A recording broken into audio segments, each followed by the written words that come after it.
Okay, first of all, I'd like to thank the organizers, especially Alex Taekwon for inviting me to this event. This is a wonderful venue. I've never seen an art center so big that you can get lost here easily.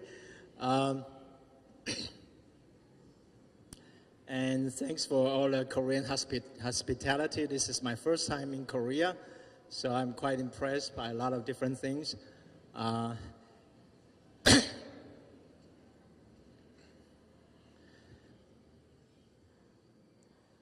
And also the location of this event, Gwangju, I think that that has some kind of special connection for me, not just for me personally, but for a lot of Taiwanese also. That the Gwangju,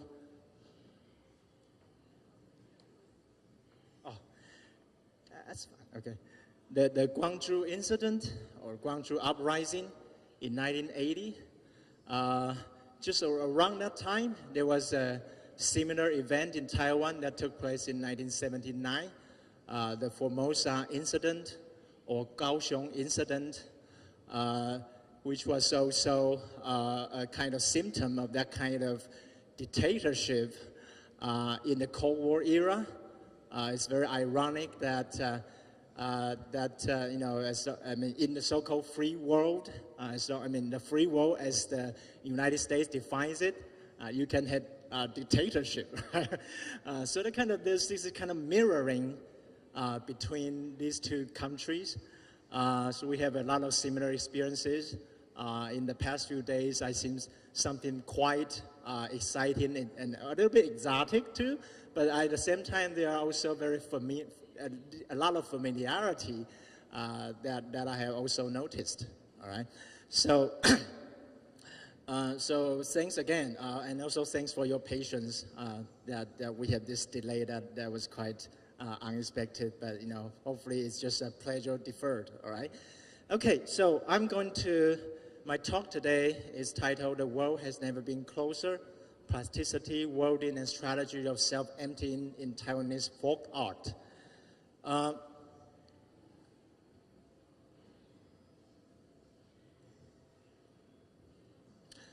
This is a kind of overview of my talk. I'll go over the first two parts very quickly to give you some context about my talk, my topic. I know there's just this kind of time limit, so I'll try my best to make it understandable to you. Okay, so now I'll start with a kind of preamble to touch on the scene of Asia. But my talk would be less about Asia itself, but more about a world that has always started without us. All right, and then I'll give you some context about colonialism past and present in Taiwan. And of course, I want to focus on the folk art in Taiwan and some reflections that I can offer about the local experiences in Taiwan. Okay, and maybe the last part I won't have too much time to elaborate on it, but I hope that maybe in discussion we'll have time to revisit this scene about plasticity. Oh. Okay, I just want to say very quickly that I was envisioning some kind of Asia without definitive qualities, but I think to be able to touch on that, I want to start with some kind of worldview that concerns not only Taiwan, but a lot of marginalized countries and regions in the world.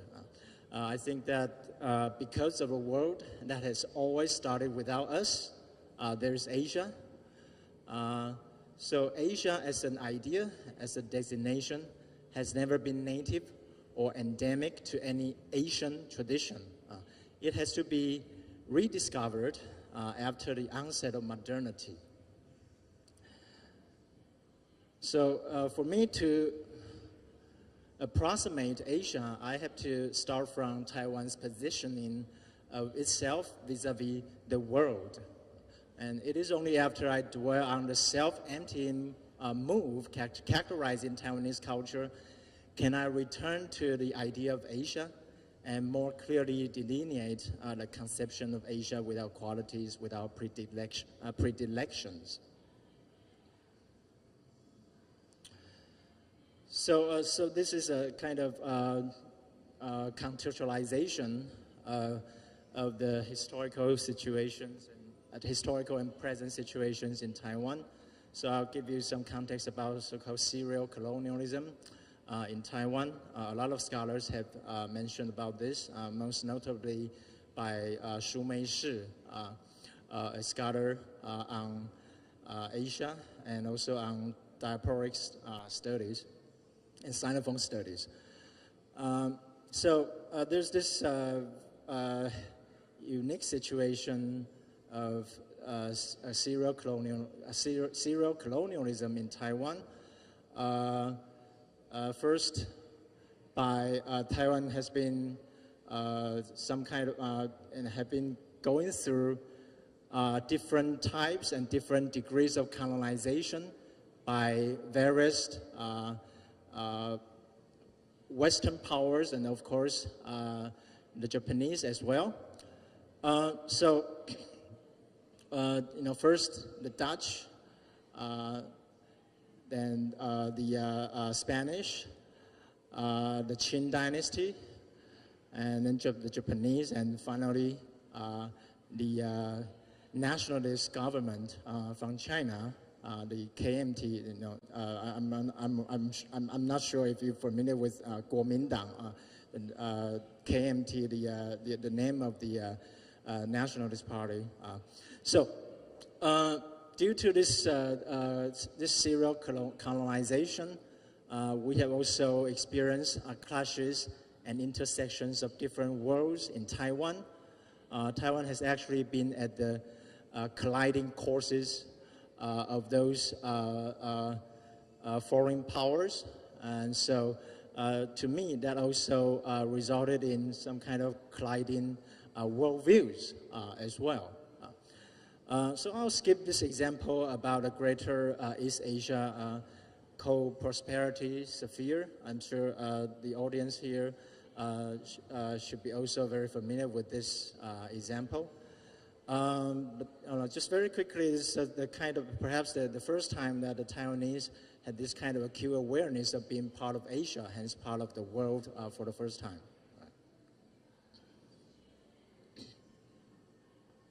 So due to this kind of historical experiences and this current situation, there's this presumption about ourselves, which would be a kind of point of departure for my arguments or discussions from here out. So there's this presumption that we, as Taiwanese, have nothing. I think this kind of mentality or presumption is also shared by a lot of colonized peoples and countries around the world, especially in the third world, that we have nothing, that we are left behind on the invisible margins of the world at large. Even though in the case of Taiwan, we have been at the center of power clashes from without, geopolitically speaking, even until today. Of course, Taiwan is strategically very important for the United States, just like South Korea, right? Because of this experience and this kind of presumption, there's this constant dream of seamless connection to the world outside. In Chinese, we say 无缝接轨. So this is something that is quite important to the kind of examples and the kind of arguments that I'm going to elaborate later.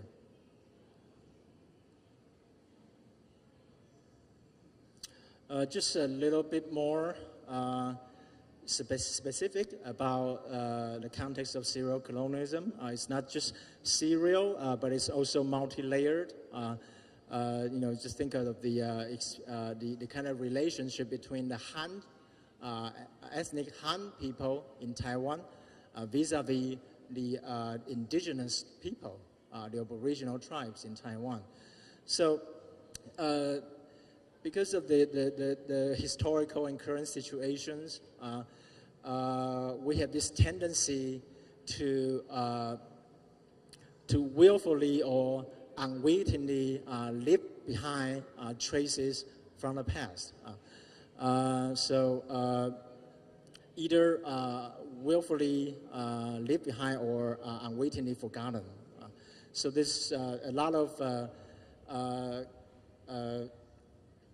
cultural movements or a lot of experiences, a lot of historical experiences seem to want to wipe the slate clean to begin anew because of this waves of colonization that in a fairly short period of time, we experience different powers, different types of colonization. So this is actually at the heart of my argument about self-emptying as the default mode of Taiwan culture. And I will definitely elaborate more on this through my examples. So this, we also have this tendency or this mentality about the enthusiastic embracement of the world by leaving behind a tradition.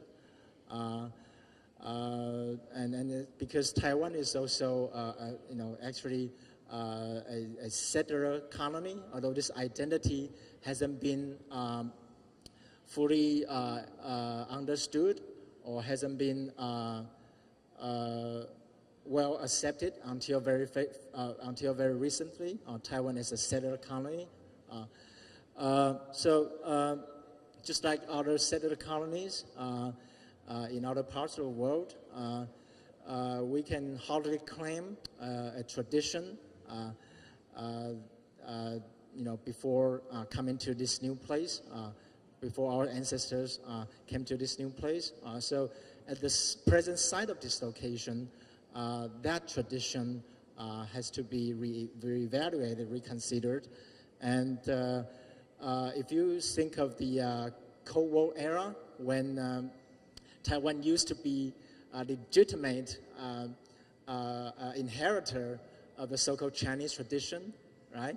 That, for example, we use traditional Chinese writing instead of simplified Chinese, right? So it used to be the case that Taiwan can claim that tradition, right?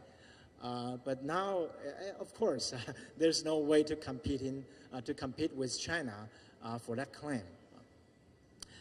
So that also has something to do with the more recent change of attitude and mentality in Taiwan culture.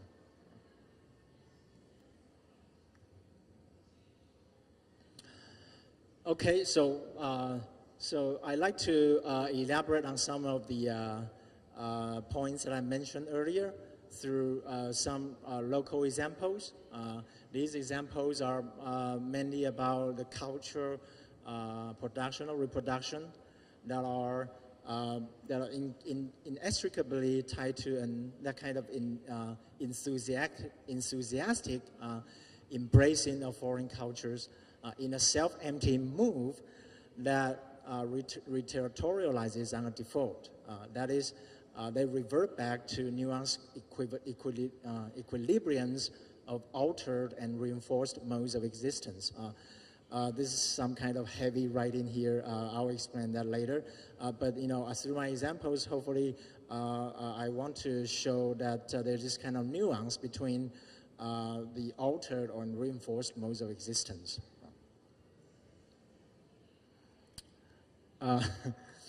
Okay, this is a little bit embarrassing. This is my first example, Exhibit 1. This is a picture of a new, very recently founded museum in Tainan, the southern city in Taiwan. There's this Qimei Museum. You can look at the picture here. I wonder, maybe some of you, maybe this picture will remind some of you of some of the images that looks quite familiar, maybe somewhere in Europe. This is the facade of the Chimay Museum.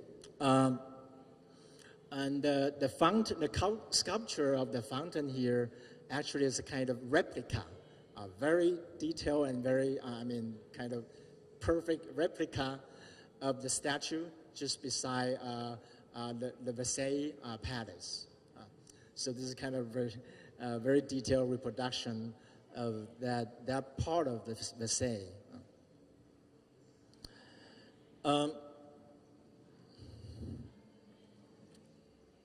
But I want to say a few more things about the example of Chimay Museum.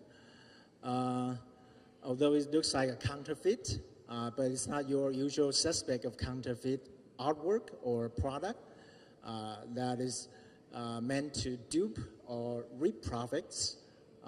It is a reproduction of 18th century European sensitivity in Taiwan, especially in Tainan.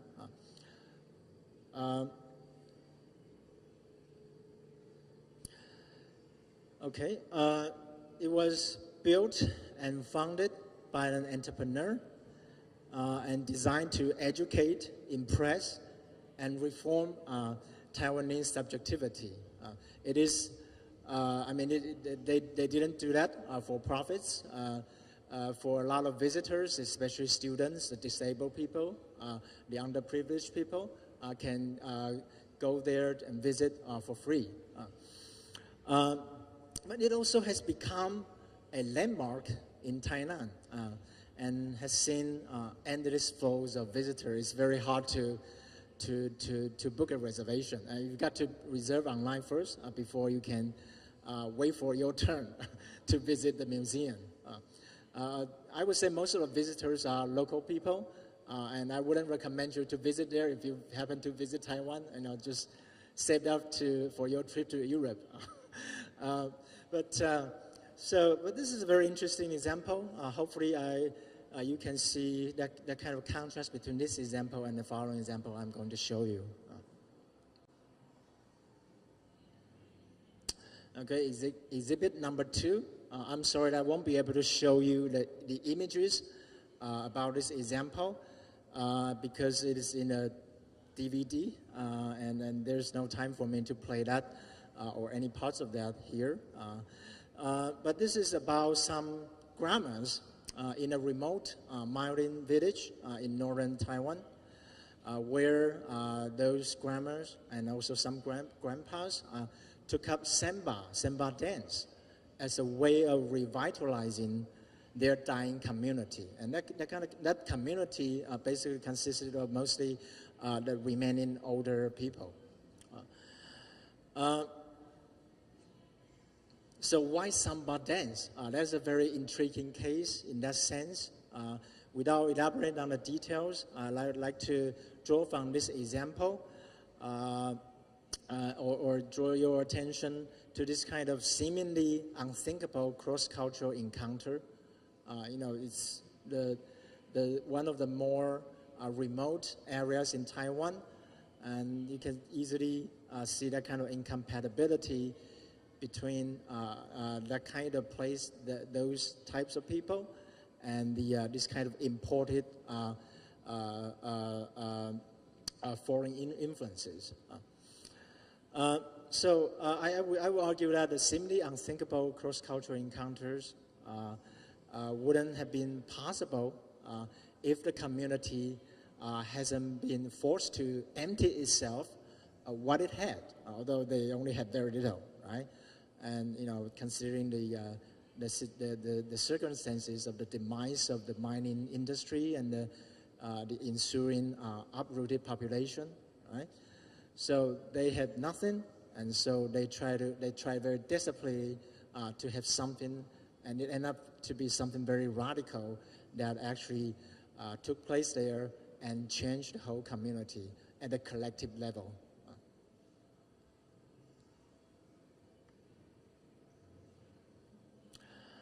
Let's just very quickly say something about the contrast between the examples so far. I have another example that I'll bring up later.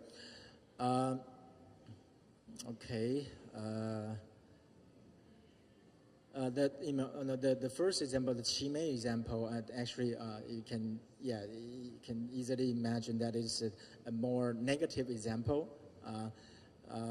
Although it's, I'm sorry for this kind of simplification, but it's, of course, it's a more negative example. I'm not proud of that. I'm not proud of that museum at all, but that's what happened in Taiwan. So that the Qimei example exemplifies a kind of reinforced mode of existence, although it seems to be going out of its way to look for something very different from what we have in Taiwan, right? And also the case in that remote village where they took up Senba dance actually represents some kind of alternate mode of existence. And I'd like to, and through this example, I'd like to bring up this kind of nuance between elasticity and plasticity. And I will talk more about that through my next example. Elasticity as a way of immersing itself into the world, and plasticity as another way of immersing itself into the world. But there's definitely not always a very clear-cut distinction between the two. So hopefully I will have time to get back to this later. Okay, this is the third example, the stage.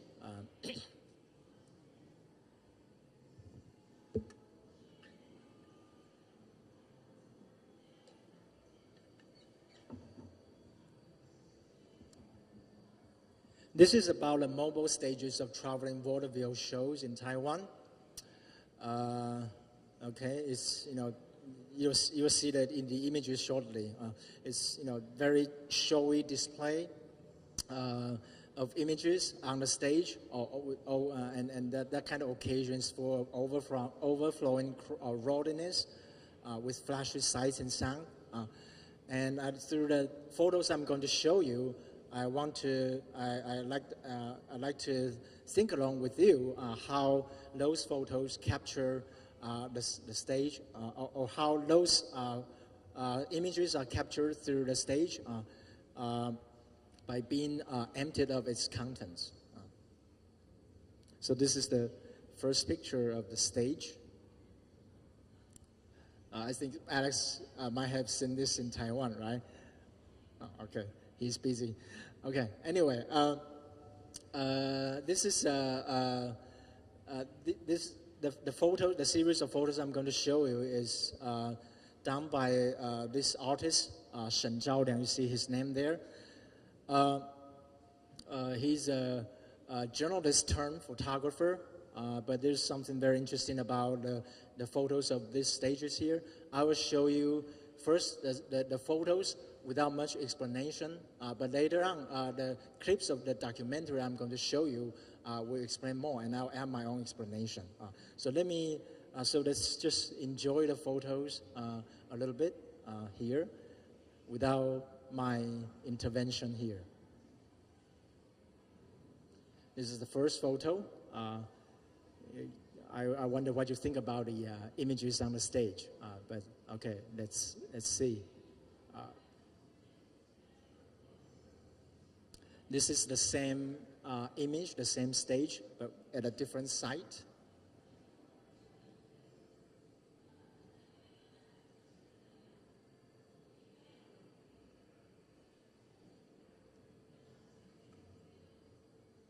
This is a different stage at a different site. The occasion is an outdoor wedding banquet.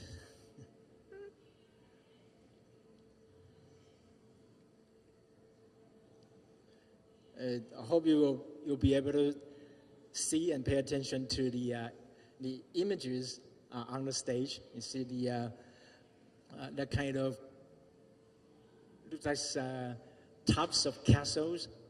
Definitely won't see that in Taiwan. I mean the castles, right? Okay, this is also a different stage at a different site. You can see that it's most likely in a countryside, right? I mean, the setting. The imagery here seems to be more abstract than the previous two.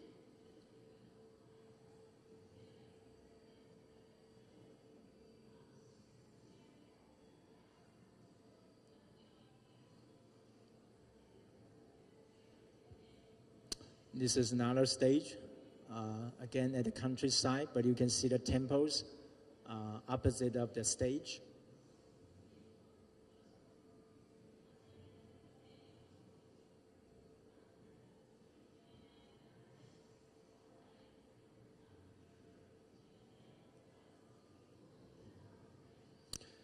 Another stage with that kind of museum park theme painted on the stage.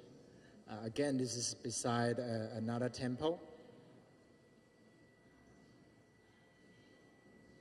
Yeah, the temples are one of those typical settings where they set up a stage, all right?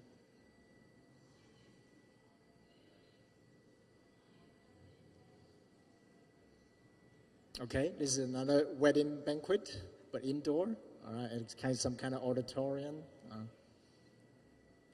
See the pictures here. I mean, the images painted on the stage definitely are not images related to Taiwan or not endemic to Taiwan. All right. The world imagined on the stage. Okay.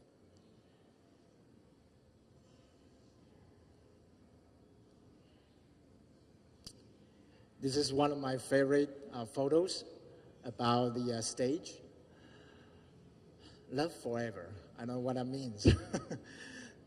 But its setting is very interesting. It's just right in one of those alleys, very common in Taiwan, little streets and alleys, back streets or alleys. And there's this kind of bubble tea stand just next to the stage. Yeah, it's very common sight in Taiwan, a kind of bubble tea stand. Again, the images has very little to do with Taiwan. And this is actually my favorite photo, my favorite stage in this series. Look at the painting on the stage. But this is the only one where you can see just a little bit resemblance between the painted stage and the stage on the other side, which is a stage for the traditional globe puppetry, globe puppetry, 布袋戏, right?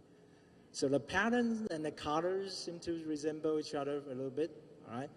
But that's the only resemblance to some kind of cultural elements in Taiwan that we can see from those examples, those stages. Again, this is beside another temple. Right? Okay. All right. So I'd like to show you some clips from the documentary. Oh, I'm sorry. Then I have to. Can someone help me play the documentary there? You can see okay, let me, if you go back there, see that video file? Yes. And just, okay, go to the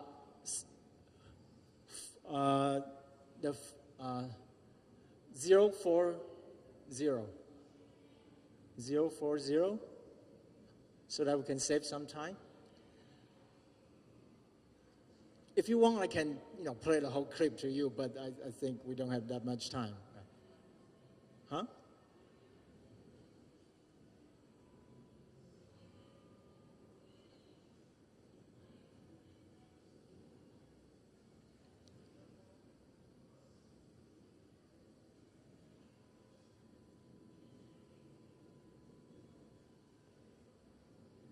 040.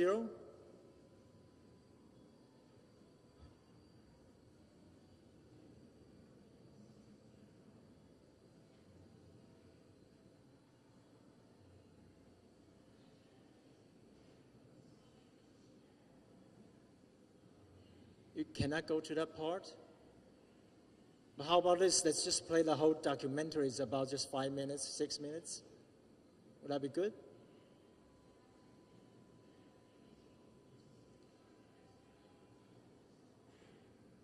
Alex, how about we just play the whole video? It's about 6 minutes. Would that be good? No? Oh.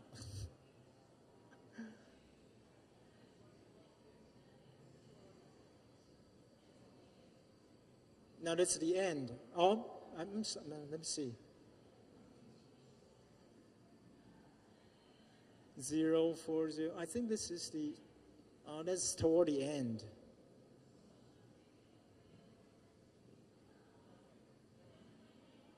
If you don't mind, we can just play the whole clips so that you can make it easier for you to operate.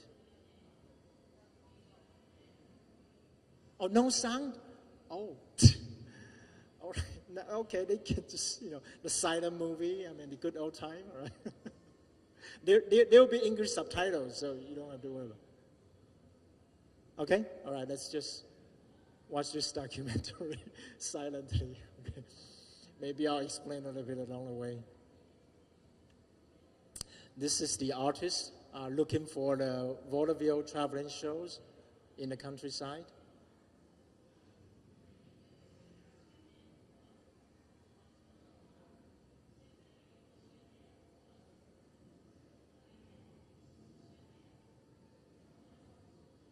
Okay, he's asking there, where would the show be?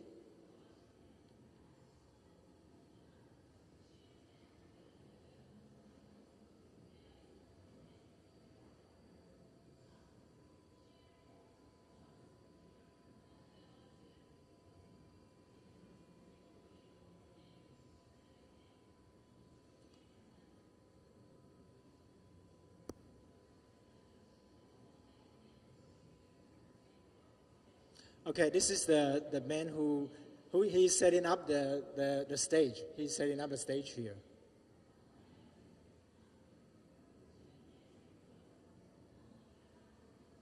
Yeah, Americanized. Okay, this is talking to the interviewer. His focus is on the common people, the experience of the common people and plebeian society in Taiwan.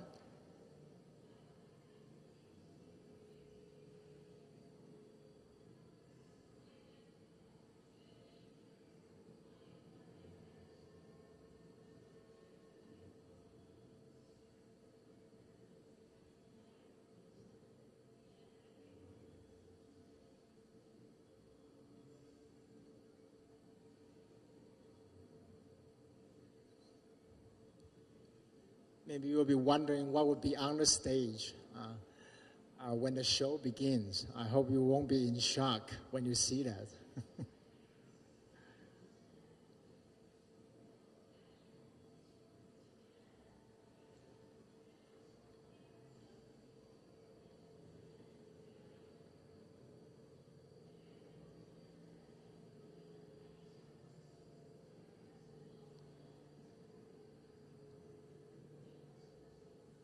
Okay, the night comes, the show is about to begin, and you see this is another banquet.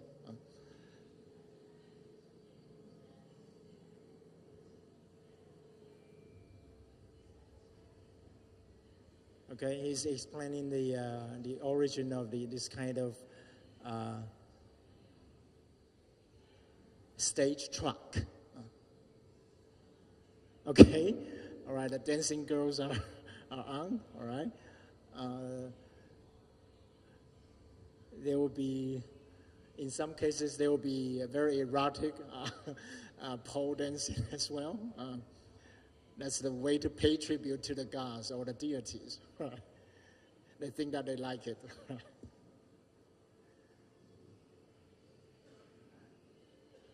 Yeah, those performers should have PhDs. Yeah, that's what he's saying.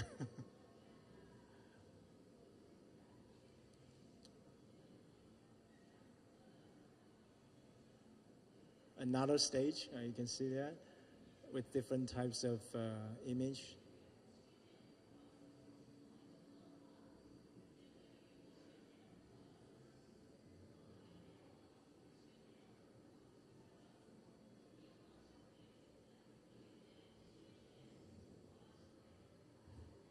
Karaoke. That's part of the ordinary lives of the common people. So that's, yeah, there will be pole dancing, but there can also be karaoke, socializing in that kind of event, in that kind of occasion.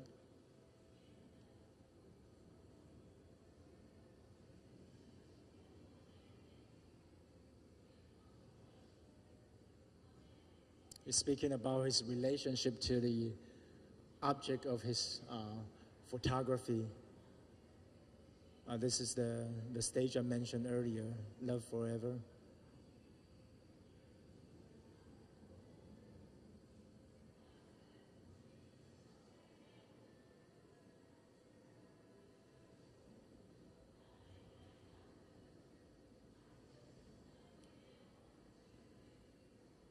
He's preparing for the exhibition of his photos.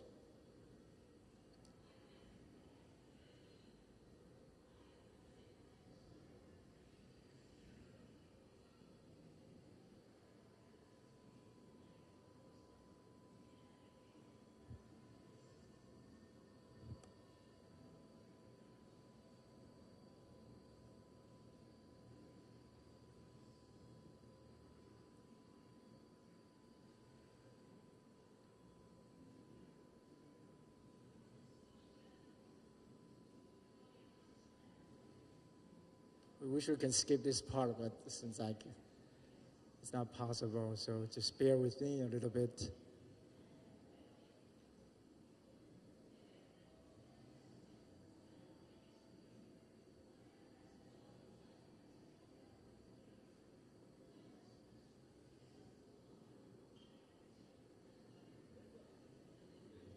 Yes?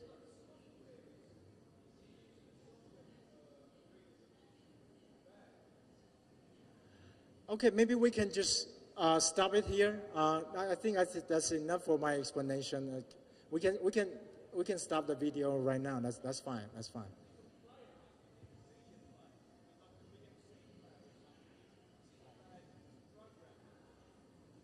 Okay, but okay, that's fine. I think okay. I think we have. I think I have already shown you the parts that I might mention later. All right. Okay. Thanks. Okay. So it's a different slide.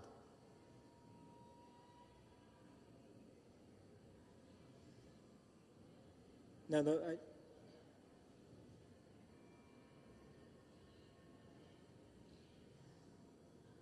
Conferences, Korea Forum.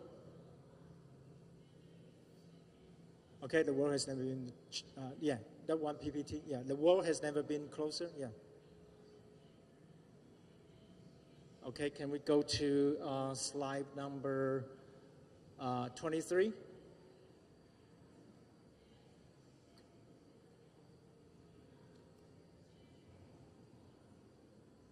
Okay, 23?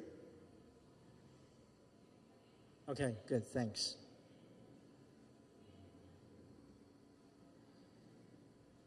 Okay, we can see from those clips that for the artist to capture the image of the common people, especially the plebeian society in Taiwan, he focuses on the stage that features little to none of the cultural characteristics or elements of Taiwan known to either the locals or the outsiders. Yet there is no denying that the stage has played an important part in the lives of the common people, or they have played their integral parts on it. Right?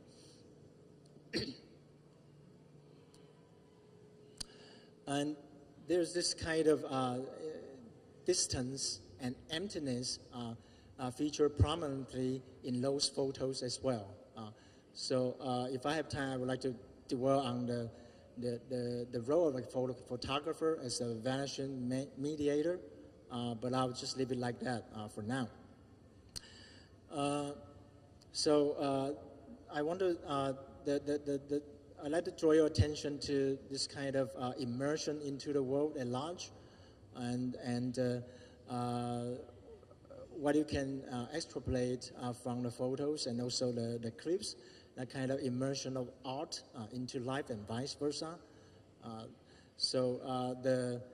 The stage features the world outside instead of Taiwan. Taiwan is always looking for and yearning for the join with the outside world. Okay, so finally I can touch on a little bit on the subject of plasticity. I'm sorry that I probably don't have time to elaborate more clearly about the connection between the argument here and the third example. But I'd like to first of all mention this kind of argument made by Catherine Malabou, that the subject is plastic. The subject is plastic because it is able to transform itself to transsubjectivization. But it is plastic also means that once formed, it cannot spring back to its previous state. That kind of springing back to its original state will have more to do with elasticity instead of plasticity, right? So plasticity, according to Catherine Malabou, which is a kind of her reading of Hegel, means that one's openness to all kinds of influences and resistance. So the kind of more negative examples that can be categorized as elasticity is more about calculating maneuvers to adapt to the situation, to appeal to flexibility, and also gives us that kind of vision or that kind of illusion about how as if the subject can be anything or become anything that he likes to be. But that's not the kind of argument or that kind of vision that I have or that the Taiwanese example can exemplify. Rather, I'd like to emphasize plasticity as opposed to elasticity, that in some circumstances, the subject can explode and transformed into something unexpected. That kind of unexpected reinvention of the subject has less to do with flexibility or elasticity, but then had more to do with plasticity.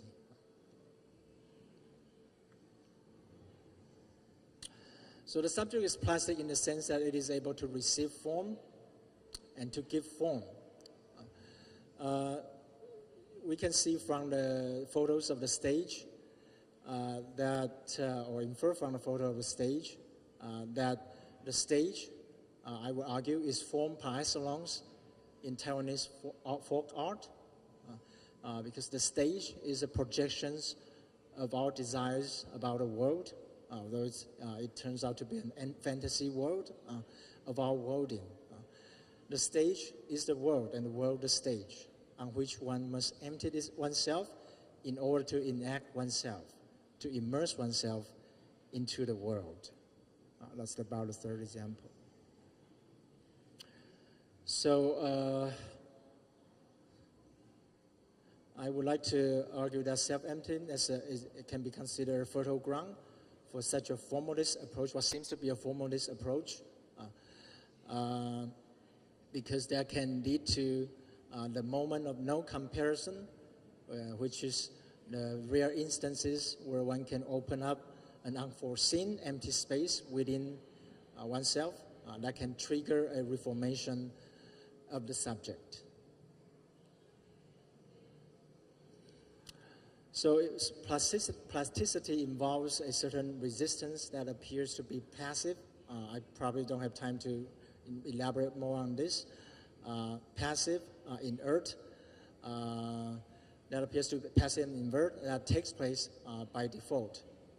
And if I have time to talk more about plasticity of Asia, I think that's the kind of, although it's a kind of tentative thinking on my part, but I think when we conceive of Asia, it might be possible to envision Asia as this kind of self-emptying concept of designation. And sorry for waiting for so long. I'd like to end my talk on that note and leave the stage now. Thanks for your patience.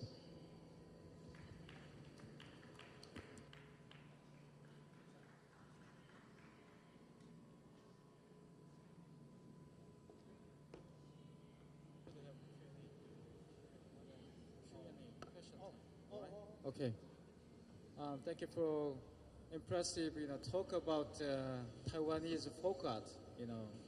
I've seen the kind of the stage, the documentary is so interesting. Actually, later on you can find out, the kind of documentary. Anyway, so it's released in the DVD. DVD is for another example. I have a DVD for the example number 2. Okay. But yeah. Okay, so after the interesting talk, we're gonna get to some question time shortly. So we don't have enough time. Just I think that we got 2 or 3 questions about or any comment. Welcome to everybody.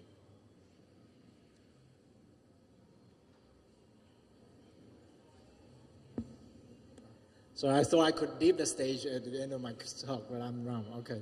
So welcome your questions and comments. All right.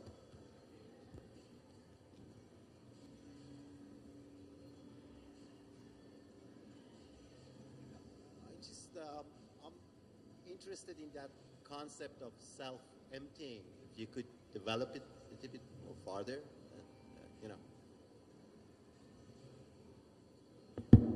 Develop further into what? I don't know. What is self Okay. and what is self-empty? Yeah. I mean, it's a kind of ambiguous term in my ears. So sorry. I just want to Okay. have a further specification of what you are.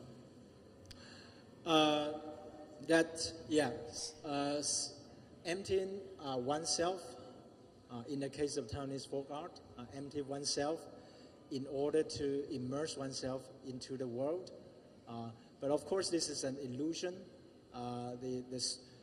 That kind of immersion is a suture, but there will be a lot of traces that one cannot really leave behind. But what I'm trying to say is that, but this is a kind of, this is a gesture on the part of the Taiwanese that because we have nothing, right? I mean, this presumption that we have nothing is already a self-emptying gesture, right? And in order, and with we presume that in order to immerse ourselves into the world, we have to kind of empty ourselves. Are we talking about some kind of self-negation here, or? Yes, to some degree, self-negation.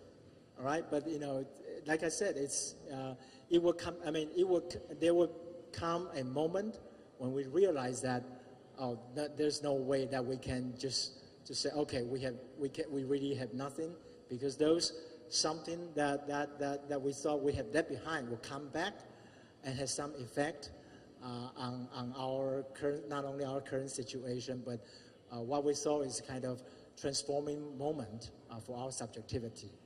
And yeah. Okay, the background why I asked the question is that I understood it midway in your lecture, that it was this self-negation thing and coming back of it. But at the end, you have somehow, perhaps I misunderstood, but my impression was that at the end you have a slightly different approach to the same concept. Oh, okay.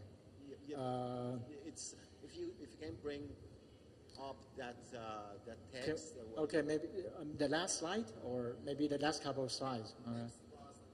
Oh, okay.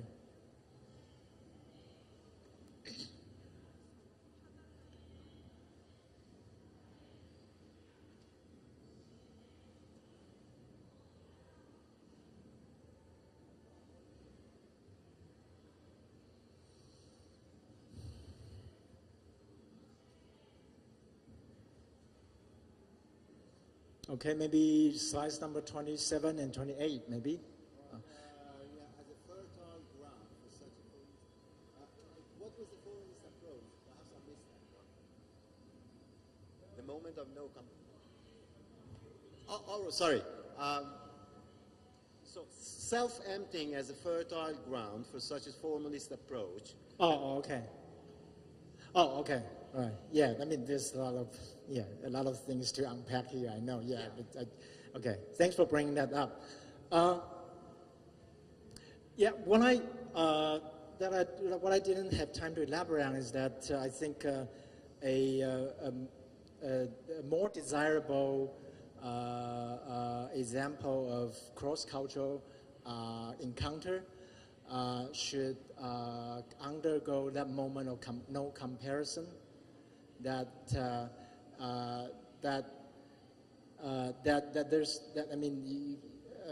there's this kind of a foreign culture has no.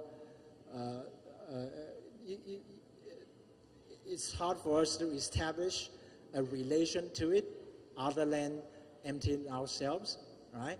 And because in the more negative examples that I have mentioned, it's more like, okay, we have this exotic thing, okay, we put it here in Taiwan, it's within reach, okay, we don't have to go to Europe to see Versailles, we can see that in Taiwan, and it's not really, it's like a sightseeing, sightseeing, and not like trying to know New York in depth on the top of the sightseeing bus.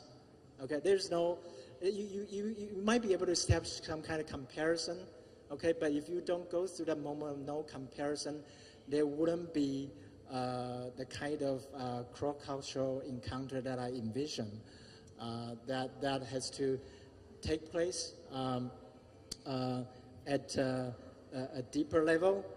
In that case, we discover some kind of unforeseen empty space within ourselves, right? It's not just, that thing cannot be just readily at hand within your reach. But eventually you will come back down to earth. Of course, there's no way that you can pretend to be the samba dancer. Okay, so that's why in my other project I work on this notion of default, and that's kind of that kind of coming back, and you realize that there has to be some kind of dialectic. What Malabou would say, a kind of embedded dialectic at its origination. So that's a lot of different, a lot of more complex issues I know I still have to work on. Yeah. Okay. May I ask something in connection to that one? Because there are a lot of people who want to ask questions. Go ahead. I'll come off. All right. Okay.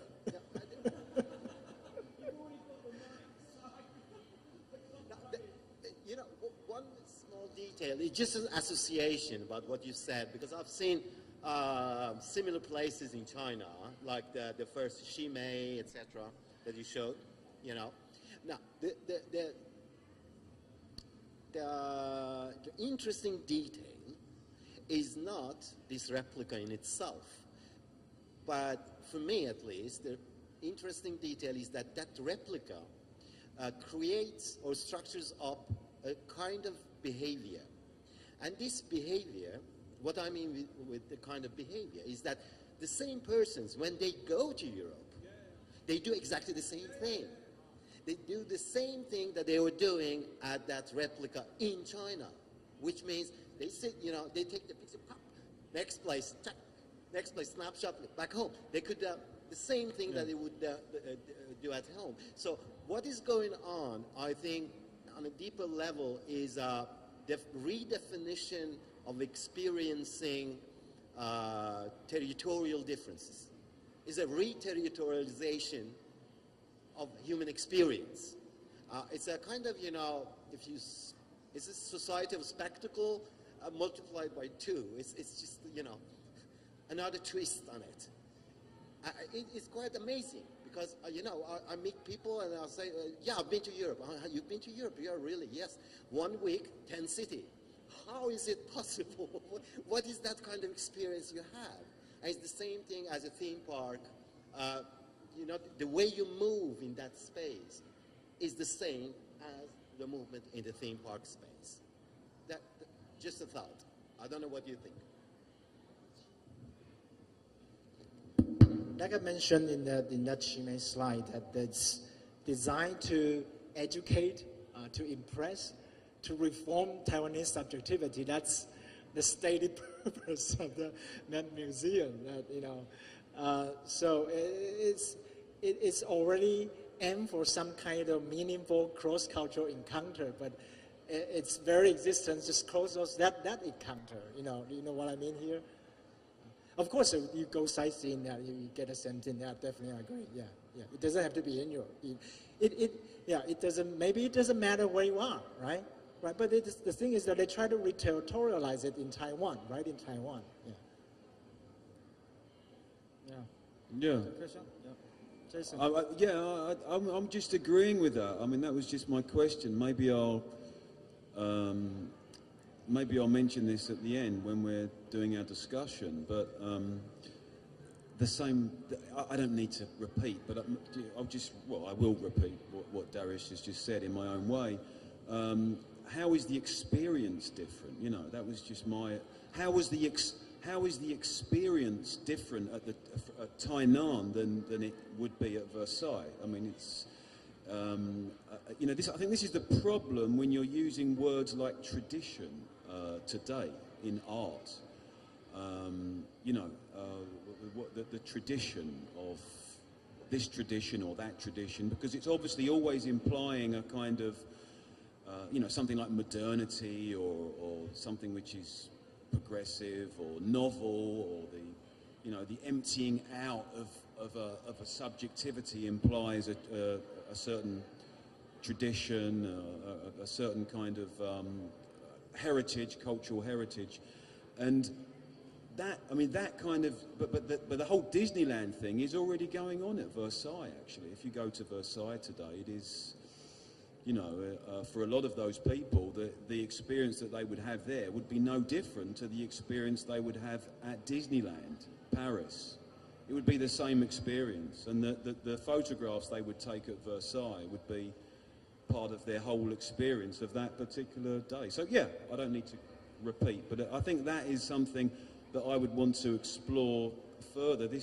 You know, the use of the word tradition, you know, implies authenticity, implies so many things that today I think are problematic in a kind of epistemological sense. I'm talking here, the sense of our knowledge. I'm not denying the fact that there is some tradition, some tradition is existing, but I'm saying in terms of how we think and talk about that. So maybe that was the point you were making. I think the example was very good. I mean, I perfectly agree with it, but I think that's something I'd want to explore a bit further. Anyway, thank you for this presentation. Okay, thank you. Do I have time to respond? Yeah. Okay. Well, actually, exactly what I'm trying to point out through those examples is that those are Taiwanese.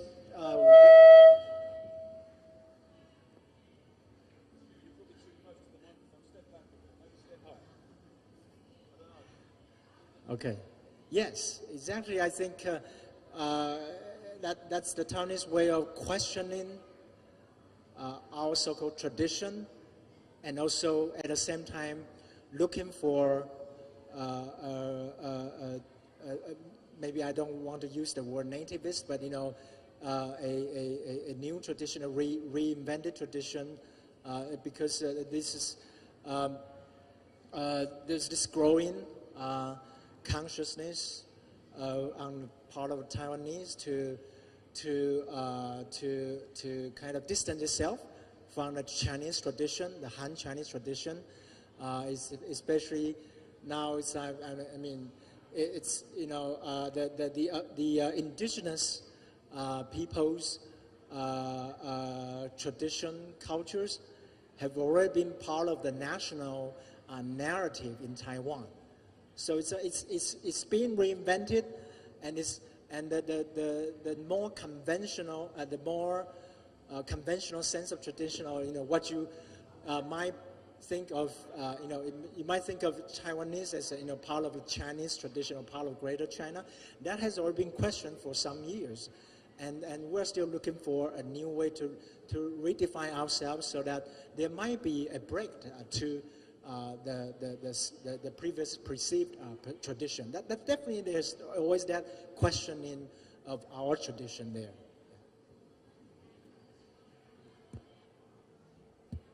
Thank you for all. Actually, just we don't have enough time to continue, this question. So we actually, I also got some question and comment, but I wanna repress myself a little for the discussion time at the end of this session. All right, just we as a moderator, I'm necessarily must to take this, actual session on. Actually, just the next, we just welcome the next, the speaker.